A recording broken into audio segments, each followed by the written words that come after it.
رومی نے کہا ہے دولت آنے سے پہلے اللہ گھر میں 2 نشانیاں بھیجتا ہے، پر جو انہیں نہ پہچانے وہ دولت کو ہاتھ سے جانے دیتا ہے۔ رومی نے کہا ہے گھر صرف دیواروں کا نام نہیں، گھر وہ جگہ ہے جہاں سے دولت کا سفر شروع ہوتا ہے۔ جس گھر میں اللہ کی یاد نہ ہو دولت وہاں سے چلی جاتی ہے۔ نشانی نمبر 1، گھر میں سکون ہو۔ جس گھر میں سکون ہو وہاں دولت آنے کی تیاری ہوتی ہے۔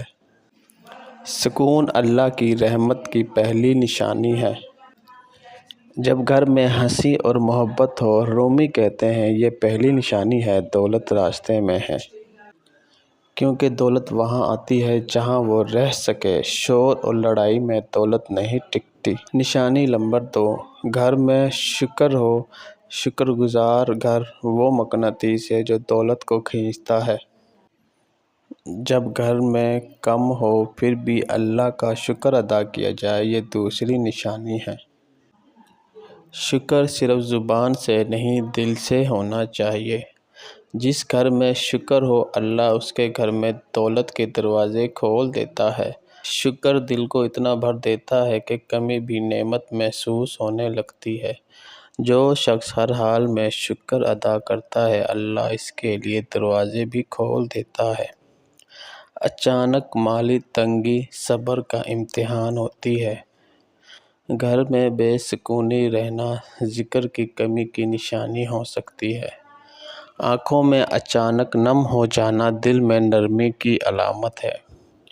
گھر میں قرآن کی آواز گونجنا برکت کو بڑھا دیتا ہے۔ اچانک خوف محسوس ہونا غفلت سے جاگنے کا طریقہ بھی ہو سکتا ہے۔ کسی نیک انسان کی یاد آنا دعاؤں کے اثر کی نشانی ہے۔ اچانک کسی سے معافی مانگنے کا دل کرنا دل کے زندہ ہونے کی علامت ہے۔ اچانک سکون مل جانا اللہ کی خاص مہربانی ہے۔ بار بار بیمار پڑ جانا جسم کی نہیں عادتوں کی خرابی ہو سکتی ہے۔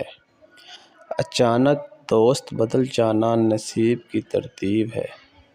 ماں باپ کی یاد آتے ہی دل بھر آنا ان دعاؤں کا اثر ہے۔